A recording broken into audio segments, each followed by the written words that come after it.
this the comeback of the Rising Champions against a firing squad that is S11? Welcome back, ladies and gentlemen, to the group stage here for M4. It's the last day. Again, my name is Nice2, and I'm here on the desk with Mirko and Arashi. Feeling good, man. And we are feeling manly. Why are we feeling manly, Arashi? Explain. Because we have Mirko M, A Arashi, and Nice2 M. We are the man lineup serving you today. We've got your cover, ladies and gentlemen, for S11 versus Team Hawk, which is going to be kind of one of the, it's a scenario. There's a scenario for a tiebreaker right now. If S11 actually pulls Hawk, and Hawk loses against Valley later on the day, we'll have a three-way tie in this group. So that's what needs to happen exactly. Hawk's definitely not going to want that, though.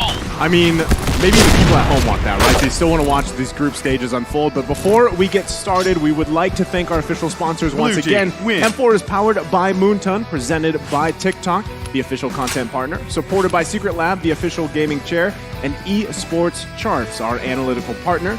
Gank, our official merchandise partner, MeWatch, our media partner, and last but not least, the Ministry of Tourism and Creative Economy of the Republic of Indonesia. Once again, we are grateful to all you sponsors. This amazing event would not be possible without all of you. So, with that being said, we also are going to take a look at today's schedule in just a bit.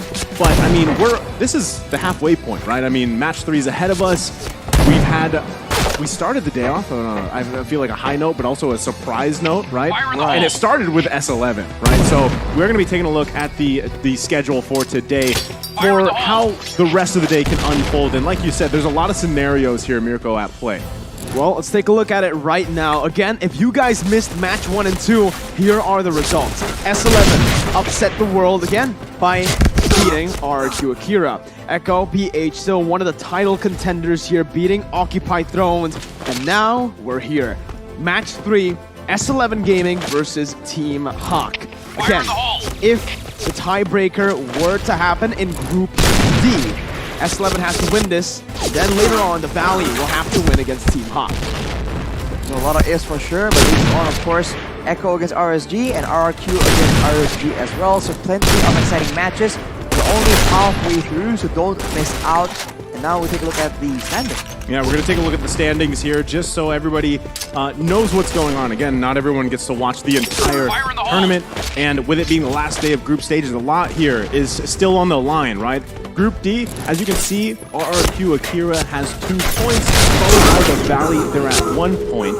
They still have that game later on. S11, they're at also 1 point. Again, this next matchup is crucial for them, and they're going against Team Hawk here, who has yet to score a point.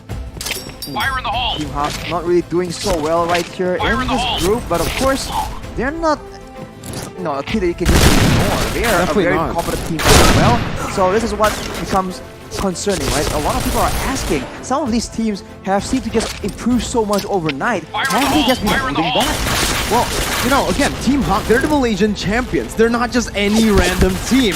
They are a champion. Coming into this, we saw them in the grand finals of MPL Malaysia. The way they were able to draft and play around the meta is what really made them shine. And so far in the M4 meta, I think that's what's making them struggle, right? They haven't really found that sweet spot in the meta just yet. To draft and to play around. Well, I know everybody at home, if you want to focus more on playing here, the M4 Pass is available for you guys now in-game.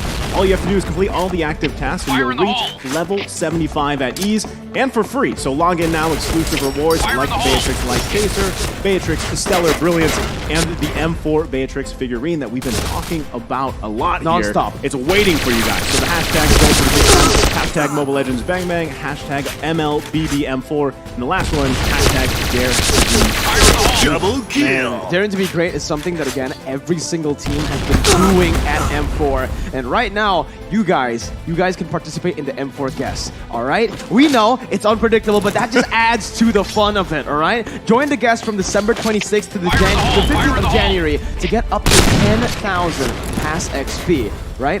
You need to win, okay? It's very tough, but because of the odds being so crazy and because of the crazy matches that are unpredictable, you guys can upgrade the pass by 10 levels. So don't miss out and go and guess right now before the match starts. S11 Team Hawk. Hashtag Mobile Legends Bang Bang. Hashtag MLB N4. Hashtag Dare to be great. I still think, a lot of people's guess coins, including my own, are in shambles, and that's okay because you still have the knockout stages ahead of us, right? There's still plenty of matchups here. We are going to be taking a look here at the lineup again for S11 Gaming, and just how you gotta. The thing is, all of them stand out in their previous series, right? Or the first one of the day, and we're taking a look at them now. S11 Gaming in the mid lane, Papa Dog in the XP lane, Kai in the gold lane, Jotun in the jungler, and Erwin as the roamer. Well, this team has just been so aggressive and so dynamic. And as we mentioned, they are surprising us with just how aggressive they can be and how flexible, especially Chan in that mid lane. Once again, welcome them to the stage, S11 Gaming! And like I said, the first series, we saw all of them shine. I specifically, too, on that here. They've got the pose down, too. I like it. I like the style. These guys are on fire. They are on fire. They got that swag going on. They seem very, very confident. And who can blame them? They just pulled off a great upset, and they are looking to try and quote-unquote upset again. Another champion. Yes. Well, speaking of, let's take a look at the roster here. Arashi. Man in the mid lane, Lola in the EXP lane, Panda the gold lane, Gary as the jungler, and Min as their roamer. That duo, man and Min. Right, we're the man lineup here. There's man in Team Hawk as well, and they are making an entrance. The Malaysian champions! Give it up for Team Hawk! There they are, looking ready to go too. And something that you mentioned, Mirko, is the way that they've been playing. The specific thing from both these teams from Malaysia is actually that some people call it cheese strategies. Some people call it, it's an ace up the sleeve, if you will. And I'm talking about the lane swaps, right? That's something that obviously S11 also needs to take note of, and I'm sure they have. They've had plenty of time to prepare for that. But let's also take a look at the talent prediction here and see where this time everybody votes. And it looks like so far for this first batch, it's still a lot of Team Hawk here, but there are some S11s as well. S11 so far, and I think, for me personally, right, I really want to see that crazy kind of playstyle. I mean, I crave violence, but chaos is the mother of all opportunity. Flashy, violence, bang bang. When things get unpredictable, that's where the violence happens. So you already know I'm slightly biased towards unpredictable. There you are, right there. There you go. That was a long disclaimer. That was a long disclaimer to try to explain your prediction before it's even shown, right? But here, Papa is the only talent in the second slide to go for S11 Gaming. I think if you're S11 Gaming right now, you should be pretty happy because that's exactly what happened the first time around. Everyone was rooting for RRQ. I feel like, previous matchup where everybody voted for Echo here, this is something that's going to be happening here for these teams like S11 where they have these great performances and they have these surprise matchups, and then you're going to slowly convert some of these fans, right? Being like, oh, actually, let's cheer for this team. We now know these names, and also we can support them here for this matchup. Let's take a look at the keys to victory, specifically for S11. Expect and respect Gary's assassin hero pool from the jungle. Jotun must raise his retribution game. He's got to be able to compete on those objectives. Keep Panda domesticated with constant pressure.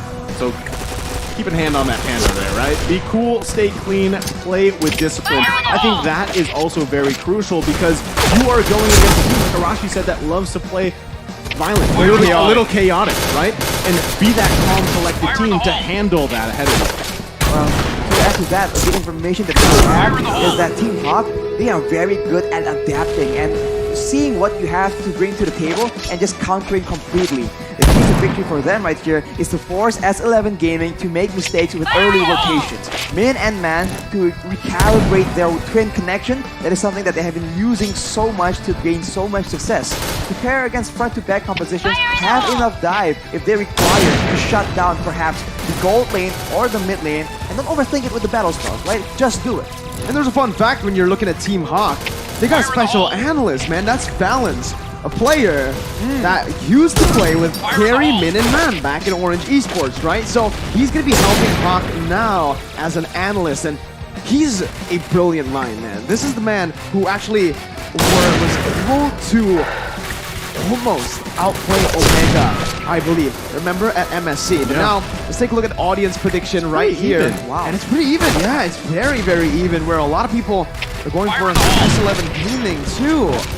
I'm looking at it, I think it's for the second slide especially, it's more towards S11, but it's very close. And I mean, that's going back to the point I said, like, when you see more of these team plays, specifically S11, you're going to slowly convert some of these fans out there in the world watching, right? And being like, wow, actually, yeah, we are rooting for these guys. And, I mean, Team Hawk, these players, some of them very well known, right? They have accomplished a lot as a team. But S11 clearly made a statement from the first series that they had. And now as we jump to the draft here, for this third match of the day, already you can see it is going to be S11 on the blue side. We've got Team Hawk on the red. Fans coming out here, Eve and Fanny are going to be taken out. And I think that's great, right? You take out the Fanny here, you don't allow Gary to unleash on that. But I'm surprised Team Hawk decided to take out the Valentina. You know, I was about to say, right when we were talking about S11 being popular, a lot of players, a lot of fans are now rooting for them. Have you seen the players zone in-game in MLBT? They're like the second highest, dude. Yeah, RQ's number one. RQ's number one. RQ and S11's like well, not really close because RQ's got so much more votes, but S11's second, dude. Argentina, probably because of the world. I was gonna say, very passionate, just fans. I mean, like not just esports, but even sports in general. So not surprised, right? You're gonna see this rally effect for S11, especially as they go into the knockout stage. For sure. Well, for Team Hawk right now, you understand that they have to contend with a lot of crowd control to allow the Kaja as well as the Valentina to fall into the hands of S11. So, considering they want to be reactive, they want to make sure that S11 does not have too many playmaking tools as well, just in case it overwhelms them. S11 though, they understand that if there's kite jack, there's going to be a 1-1, so they can that out. Wondering if one of these teams grabs the Casita early on, right? I mean, we've seen them both play it, and especially with the performance that Chan had, where he started that early game very quickly, stacking, 2-3 kills on that Kadita. I would be surprised if it's either let through this draft or not even banned out, because both teams do like to play around with that. So, still, too, with this last ban coming up here from Team Hawk, they've already focused on, the Valentina, the Kaja pick. Do they go for Blue? Actually, Joy, who we've seen more often than I feel like now in the jungle. I think we can say we've seen Joy more in the jungle picked up here. So, interesting, right? First phase, fans done. What is the first pick here going to be for S11 Rock? It's going to be something with a bit more utility for sure, because Glue, you see that their Glue makes a lot of sense for sure. Of course, the flex potential is still also a big factor here. It does seem like they do not want to be denied, right? So I think they want something they can just put the back line. We saw that the Yuzong was so devastating, but I'm not sure if they're gonna pick it at least like first pick. Yeah, I mean, it's way too expensive to let go of Glue, right? You mentioned the need, but they've already banned it here. So again, Team Hawk, they can respond. We've seen teams respond to the Glue pick with a Faramis because of the additional damage you do towards a split. But even then, Glue's still super annoying, right? It's all about how you do the slam, and honestly, it's how you space out in the team fights. That's how you differentiate the good Glue players from the average ones, right? And I believe right now, from looking at how Papadog usually plays on his sustainable heroes, this is his style of hero, right? Picking up the Glue, super strong, already basically guarantees a strong side XP for the team. I mean, not only that, but we saw how he played, the high-end dry Grok, right? So I feel like Glue works better for him here, but already the answer, the response from Team Hawk is going to be the Cho pick and the carry. We've seen carry quite devastating in a lot of matches. The damage you can do, especially when you get that attack speed built up and the itemization and everything. And then, of course, Cho, someone that we see utilize the Way of Dragon there's so many ways you can use it. Disengage, engage, you can hold the flashy plays, you don't have to. Heal is there too, which obviously is something that you really need for the carries to shine, because you can only rely so much on the dash and also the Wind of Nature, right? But if you have what you're seeing similarly, the great Cho players, they know how to peel, they know how to disengage, and they know when to engage. So still, I think there's something that needs to be drafted for Team Hawk to complement this Cho pick. But on the other side, S11 going to take out the Leslie again. 0% win rate, but it is still a devastating hero late. You're up against some true damage on carry. Hey, someone else has true damage, and that's Leslie, right? They pick it up, they want to play for the late game, and they also picked up a Lolita that can stop these projectiles from going towards that back line, right? So they're basically trying to give more space towards their own back line here. The big question for me is right now, S11 Gaming in the mid lane, they're going to be severely, like, the hero pool is going to be hit in the second phase of strat by Team Hawk for sure. Yeah. It's a very important thing. But of course, S11 has a lot of options to play around with. If they want to be a bit more proactive, as Nice you mentioned, a Kadira might make sense. If they want to go for range, the far side is available, but we talked about this Yuzong and how oppressive it can be. Now you're on a Leslie against a Yuzong. It's a very difficult situation to be in. But on that point, on the gold laner still, the carry and the Leslie matchup in the late game, it's a bit dangerous because pure TPS-wise, carry will outdamage, but if you miss position, right, Leslie functions as a defense as well. You can get one shot before you can even pop the Wind of Nature. Yeah, I mean, like you said, Arashi, there's a lot of options available for you if you're S11. And specifically in the mid lane too, you know, you gotta be careful on how you approach it. You do have, I mean, again, contesting the Kadena would be great, but also that you still have available Xavier, never mind. So that's gonna be taken out. I was gonna say Xavier specifically.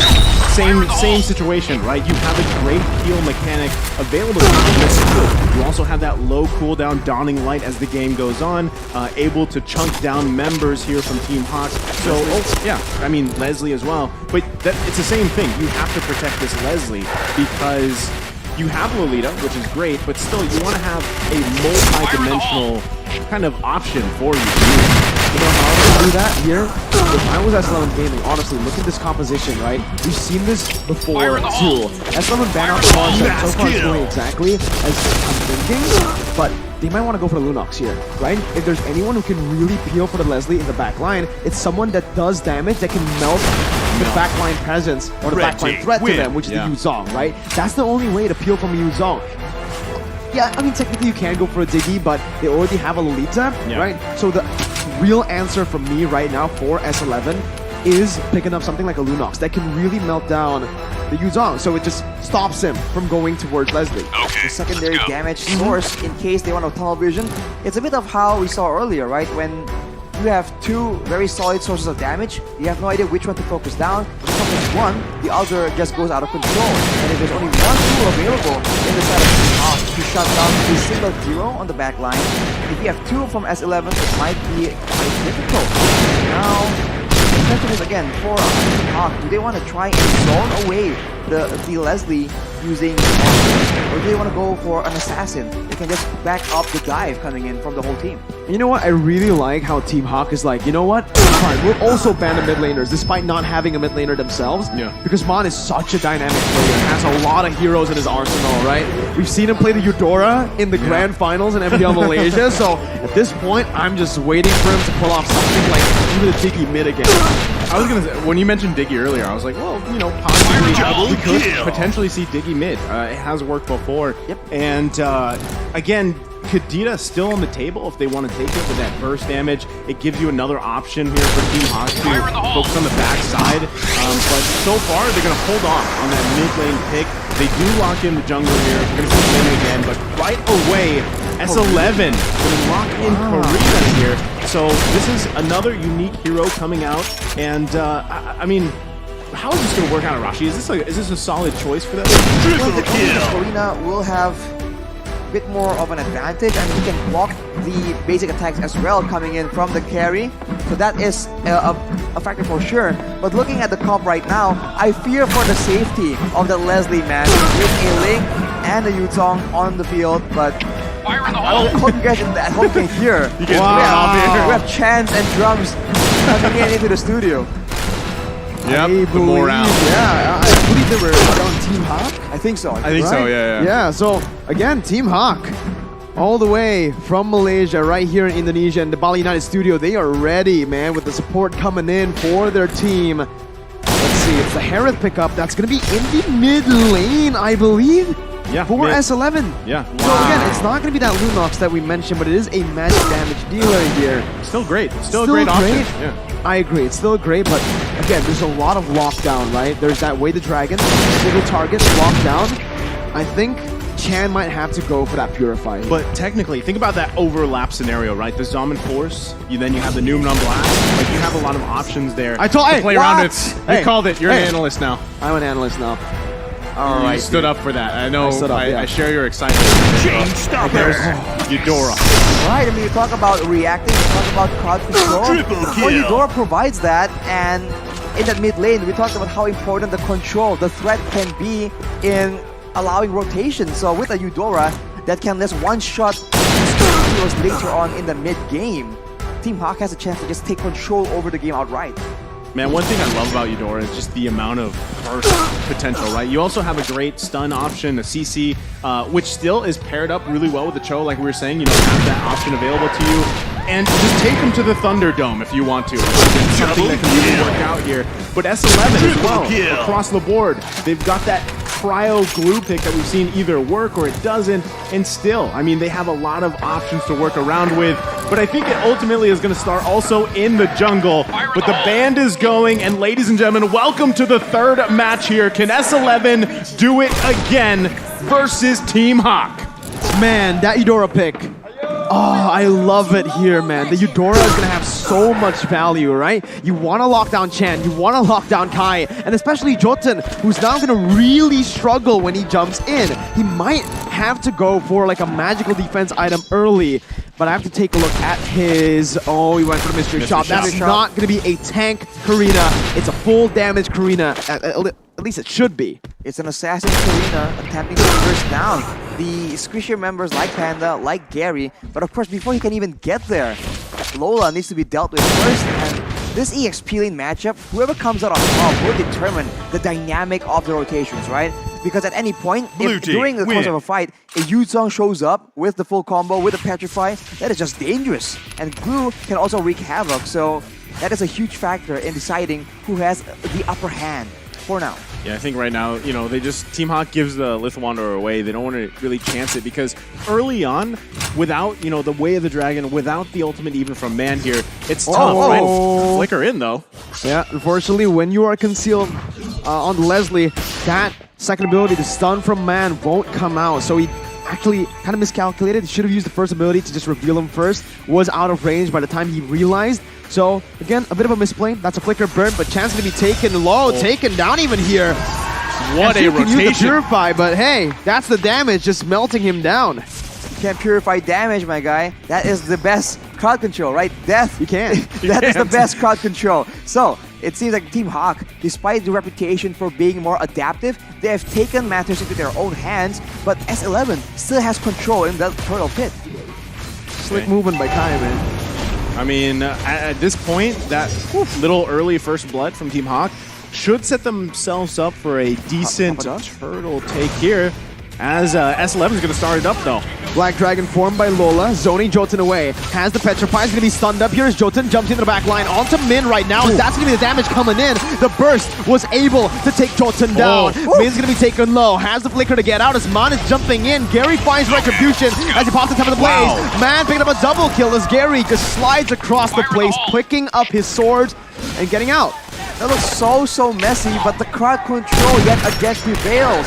Min was caught out of position. He has the Way of the Dragon, but he wasn't sure when and where to use it, so he was moving around. But because there's so many other tools available, because Lola was able to just push everyone away and wrestle control from S11 in the beginning, he was still able to get very impactful presence in that fight. Team Hawk right now, they have the tools available. Can they push the tempo hard enough though? That is the main question. Because S11, they are still having a lot of crowd control, especially later on in the mid game with all the AoE. Well, you're asking if they can press the situation even Double further here. Again, kill. Man on this Eudora pick, having those 2 kills, the last worship as well. The burst damage is already there, and it's going to be there even like harder at this early point in the game. Now, you can see already the focus too. S11 knows they gotta focus on Panda. This is the key to victory here. So if they can pick up a kill here, kind of put pressure on Gold Lane constantly, that is one of the best case scenarios for them. Again, they want to allow Kai to do what he did in the first match, where he just unleashes mid to late game. Oh my god, Erwin got the stun on the wrong target, he hit the minion, and now it's the collapse over to punish them. Erwin mistapped on the minion, and it's gonna be Man who picks up the killing spree too, bursting Jotun down. What a disaster for S11. It looked so good. They were about to domesticate the Panda, but it did not work out. The backup comes in, the knockups comes in. That is the power of crowd control. We talked about that burst coming in from Man. This Eudora is deadly right now. And not to mention, if you focus too much onto Panda, Gary can still be a big factor, but whoa! Everyone's gonna get kicked back. He wanted to go for something here, has him on blast, but doesn't have the flicker. It's gonna be Erwin, he gets taken down. Gary picks up the kill, and it's another kill over to the Malaysian champions who are now in full control. Full control, 3.4k, 5k gold lead here.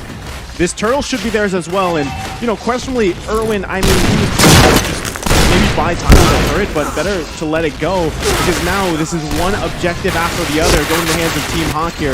S11's going to have their work cut out for them early on through this game into the mid game. And still, what is the answer here for Man? Man having a massive game already. This is like what Chan had in their match in match 1, right? So this is a flippy-floppy situation, but also somewhat expected from Team Hawk. They're going to put pressure where they know they need to be.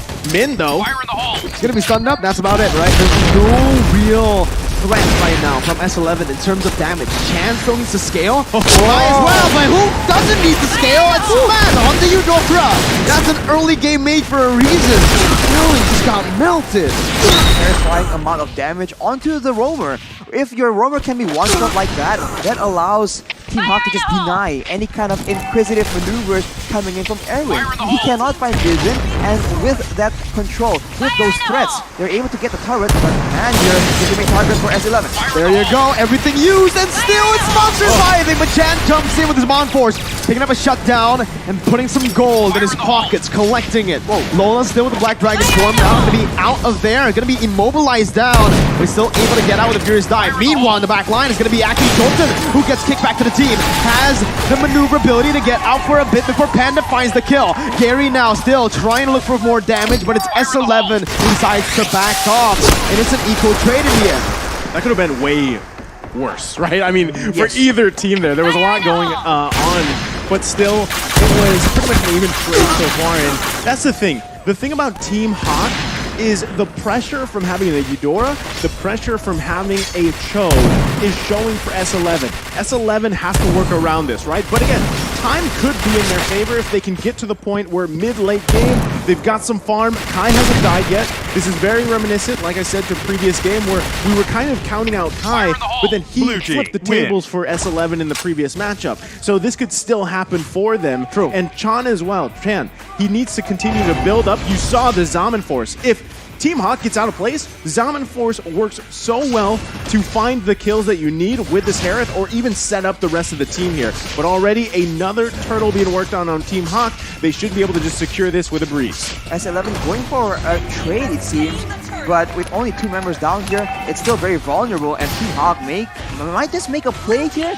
No, they go for the turret, and that's about it. They're playing it patient and disciplined, keeping it clean, because later on, they can still have so many more options, man. They can use Gary to split push as well. We've seen that happen, and now here is the squad, right? Looking for a play, but Lola might be the one starting it off. Uh-oh, there you go. Yeah, Lola just dishing out a bit of damage to act as poke, but with this, the way they're trading on the map, right, S11 sure are buying a bit more time. Erwin jumps in on Lola. They're trying to actually collapse onto with his Mon Force too.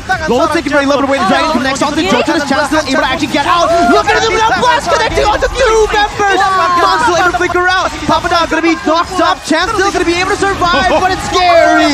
Slicing and dicing with the help of Panda to get the damage done and to take Erwin and Chan down. Team Hawk now looking to capitalize as they are going to be able to take the mid lane tier 1. The snipe won't be enough, and that is what discipline gets you. S11, they saw Lola, they figured, let's go for that pickoff because they are in such desperate situations. But of course, they are able to secure the kill, but at what cost? Team Hawk has so many more dangerous members available. And look at the items right here. Panda, already with the corrosion sight and the golden staff. That is a lot of attack speed and a lot of utility that can be brought into the team. And Gary on this lane with the Berserker's Fury and the Windtalker, that's a lot of hits and by default a lot of crits as well. So they can't really let these members go around without getting crowd control, without threatening them with everything.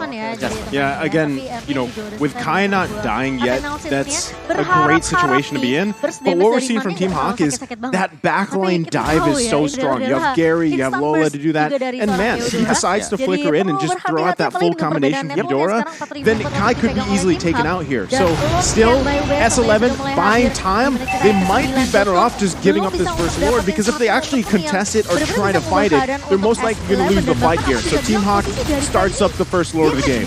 That's a very great point, because if there's a big messy fight, Man can output the bulk of his role in the fight instantly. Whereas for the other side, if Chan wants to mimic the same kind of success, he needs to stay alive, he needs to take a lot more risks. So Man has this quote-unquote easier hero, but that also means that as long as he's tactical and smart about his decisions in those big fights, who he targets, it's just a more clear-cut solution. S11 are still waiting for that power spike to hit, right? Yeah. They are banking on Chan and Kai. These two members are the two members that need the items to actually carry the game right now. Jotun, I think right now he just needs to act as an assassin, right? He comes in late, but if Team Hawk keep on just suffocating them this way, S11 have no way to actually get goal. Like, look at this, the orange buff is actually stolen away by Lola. Oh, they're going in. What's going on mid lane? And even in top lane, it's 2 kills on the board. Chan's jumping back and forth, but he doesn't find a trade. It's still Team Hawk who just wins it out 2-0. Okay, we missed that for a second there, but 2 did go down for S11. And Lord now on the bottom side, they're going to have to be careful here how they approach this Black Dragon form. Papa Dog, nowhere to go here. Pops the split, trying to buy some time, but the damage comes through to really just melt him down. Chan out with his Mon4 is actually jumping onto the Furious Dive. Luckily, he did not get knocked up. He is going to be able to clear the Lord out. 10 minutes in, base turret down in the bottom lane. I think they could have pressured a bit more there, but as we mentioned, keeping it clean, keeping it disciplined, knowing that they have the lead, but they also have a lot more early game options, so there's no point in taking unnecessary risks and letting S11 perhaps have an opportunity for a comeback. Look at the players' gold right here, Gary and Panda, all the way up there, and despite the fact that Kai has been left relatively untouched, he is still not as wealthy as Jotun, which is not ideal, right? At this point, the Karina is not the main carry that you can rely on to actually decide the fate of the game. The items, right? That's what I really want to see for Kai right now. Does he have at least just the... I think he's got 2. I think he's got Berserker's Fury and maybe Endless Battle. I'm not sure if he was building towards that yet. But I mean, you saw the damage dealt. He's the highest there, but you saw how the discrepancy between the gold from him and even someone like Panda, right? I think it was around 2,000 gold difference. And so maybe in another 3-4 minutes, we'll see Kai pop off. Now we can take a look at the items. There it is. It is going to be that Berserker's Fury with the Endless Battle here, working on the next. So if he's going, is he going BOD here? Arashi for the third. I think BOD makes sense, especially with how you want to be playing, right? Just burst damage, assassinations, quote unquote. Team Hawk right now is just zoning everyone. I mean, Kai has the steel leg plates, but it's so dangerous for him to be roaming around right here because Gary and Lola can very easily take him out. The steel leg plates alone will not be enough to secure, I don't know, his life in the big fights. And look at how Team Hawk is positioning, right? They're just looking for opportunities, moments where perhaps S11 will overextend just a bit, and they have the tools to just punish that. But now that the Lord is up, it's a completely different story. I think you still just give this Lord away. You defend in your base. You know, it's your 8K behind here in gold, and you don't have much movement around the map. No much space to move around in. So this is the thing, though. Even if you hurdle up here for S11 and you try to protect Kai the best you can, man is still the issue, right? He could flicker in at any point and just lock down Kai. There's the Divine Glaive. That's even more big damn at this point. It's tough. It's tough here for S11, but they're going to have to defend against this Lord as soon as it spawns, and the Onslaught Siege from Team Hawk at 9K ahead from S11. Now it's the question is, can they defend, right? With the amount of damage output and pick potential and even siege from Team Hawk, are S11 Gaming going to be able to withstand this? Arashi? It's going to be very tough, man. I mean, if their core members don't get caught up in the initial assault, I think there's a chance, right? You can see the damage is starting to come through, but of course, with so much card control available, Team Hawk can just even zone and not even commit to a fight, and that will allow them to take down multiple structures or even end the game with good lane manipulation. No conceal already. It's popped in by Min. That's going to be a resource valuable towards S11 as Papa Dog tries his best to zone the members away. Erwin with an not blast, but it's going to be Min who kicks him away. Still, base turret is up. Gary jumps in with the blade. Chance to be caught. He's going to be taken down. Unstoppable picked up by Panda already. That's the mid laner gone. One of the high ground defense members is no longer alive for S11. Man flickering forward, trying to get Kai right now. Sky's still able to actually get out. Lola getting out of harm's way right now. Man's going to be able to dish out the damage, but he's going to be taken down in the end by Kai. He's still in the back line, dealing a lot. Dealing that true damage is that's going to be Min. Caught. Double kill over to Kai, who's still trying to dish out the damage. And now you can see that he is starting to hurt. He is going to be able to dish out more as he's hunting for Panda. Panda picks up a godlike, flickers out, and Team Hawk have taken all 3 base turrets. They've taken all 3 base turrets, but they gave several kills in the process. Of course, it's not a defeat. They have so much macro pressure right now, but S11, they need that influx of gold. And it comes in into the right hand kind of, so they have a chance right here. But of course, with 10k gold difference, it's going to be very difficult for them to get a victory in the big team fight unless something crazy happens. A pickoff. Unless they do something crazy that Team Hawk can just not see coming. I mean, even looking at the player head-to-head here, we already know Kai is going to be the saving grace here for S11 if they can turn this around. He picked up the BOD about 4 minutes ago. I was like, you know, they need to buy 4 minutes. They've done that, right? They did have a successful defense in their base. That's step number 1 here.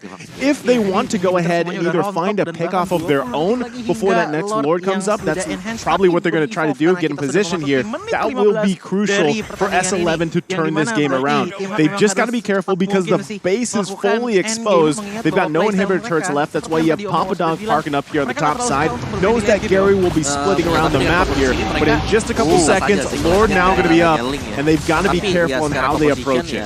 That fight that S11 technically won was without Chan. Mindo looking for that position, goes on to Erwin. That's going to be Lola jumping in. Chan's going to be able to pop that Zaman Force, topped up, and that's the unstoppable by Gary. Jotun tries to look for a kill, but will fall instead. Gary's going to be taken low, but the damage coming from Kai's. That's going to be Erwin melted down by Panda. Still Kai in the back, but will be petrified, knocked up, and taken down by Panda and Lola. It's a double kill by the Black Dragon, and now it's time for Team Hawk to march slowly up against one member from S11. Papa Dog all alone. The miracle play will not happen as Team Hawk will be able to secure their first win at M4, silencing S11. What a performance, man. Everything is came in so well. They understood the macro decisions. They knew that S11 will be inquiring to see where they were. Are they going to be on the Lord? And just go for the blockage. They went in behind them and completely zoned them away from their base. They did a great job defending when their backs were against the base, but the moment they ventured out, Team Hawk were waiting for the opportunity. They used the Lord strategically to bait out the members from S11, and they completely take them out. I mean, a clean game, right? From Team Hawk, this is kind of what we expected too. I love the Adora pick. I love these unique heroes that are coming out, right? Yes, so good. We all had our ideas about the meta coming into M4, and I feel like, you know, some heroes were on the point, on the head, and then now we have these kind of spicy picks coming out, and I want to hopefully see more of that today and then into the knockout stage. But Eudora pick was so snowbally, and the burst was there, so congratulations just to Team Hawk and a well-played performance. Now, even for S11, it was, if for some reason the early game didn't go the way that it went, I feel like S11 could have possibly contested this match here. But unfortunately for them, I mean, by the time, 16-minute mark, Kai had picked up the items he needed, but still, at that point, it was too late.